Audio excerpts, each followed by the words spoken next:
Mpendwa mtazamaji wangu, ninakusalimu katika jina la Yesu Kristo. Asubuhi ya leo ninao tafakari nzuri fupi kwa ajili yako inayotoka katika kitabu cha Warumi sura ya 5 mstari ule wa 9 na wa 10. Nitakwenda kusoma kwa msaada wa Bwana. Anasema, basi zaidi sana tukisha kuhesabiwa haki katika damu yake, tutaokolewa na ghadhabu kwa yeye. Kwa maana ikiwa tulipokuwa adui, tulipatanishwa na Mungu kwa mauti ya mwana wake, zaidi sana baada ya kupatanishwa tutaokolewa katika uzima wake.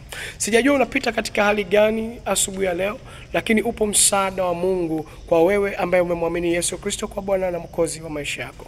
Ulipoamini ile mauti ya Yesu Kristo kupitia damu yake, basi wewe ulipokea kipawa cha haki ya Mungu. Ni kupitia damu ya Yesu ulipokea kipawa cha haki ya Mungu. Maana kule kuwa sawa na Mungu, kule kuwa na amani na Mungu, haijalishi chochote ulichokifanya, una amani na Mungu kama umemwamini Yesu Kristo. Hivyo hakuna ghadhabu ya namna yoyote ambayo imeruhusiwa, ambayo itakuwa permanent katika maisha yako. Sijui unapita katika jambo gani asubuhi ya leo, lakini upo msaada wa Mungu na ipo neema ya Mungu ya kukutoa katika kila aina ya ghadhabu. Anasema hapo mwanzo tulikuwa tuna uadui na Mungu, lakini kwa kupitia damu ya mwana wake iliyomwagika pale msalabani, mimi na wewe na wote ambao wataamini katika damu hiyo, wataamini katika kazi hiyo timilifu ya Yesu Kristo, basi wataokolewa na kila ghadhabu. Ndio maana katika Warumi 8 mstari wa 1 anasema, sasa basi hakuna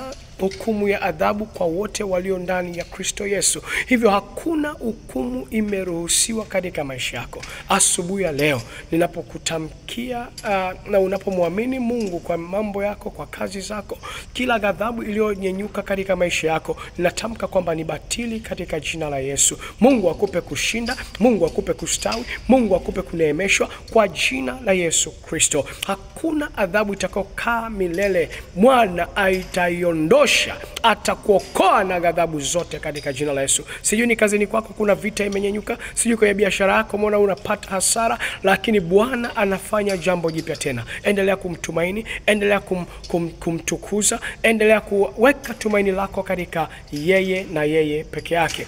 Na wewe ambaye hujamwamini Yesu Kristo, ni wakati huu sasa unaweza kumwamini Yesu Kristo kwa kazi ya msalaba aliyoifanya kwa ajili yako.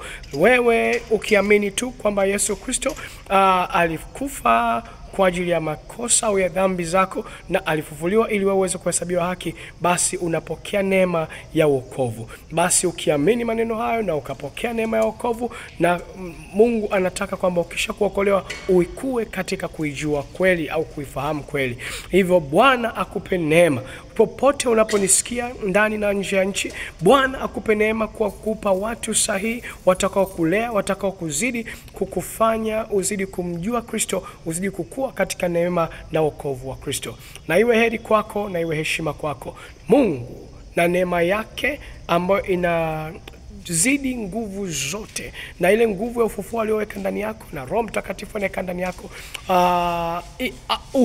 akuhifadhi au uhifadhiwe hata uzima wa Kristo Yesu. Chochote kilichokufa katika maisha yako, natamka kwamba kimefufuka katika jina la Yesu. Kikafufuliwe, kikafufuke, Bwana akakifufue katika jina la Yesu. Neema ya Mungu itende kazi katika maisha yako.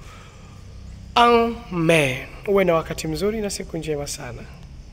Amen. Endelea kuambia watu wengine pia habari za Yesu Kristo na kile Yesu amefanya kwenye maisha yako.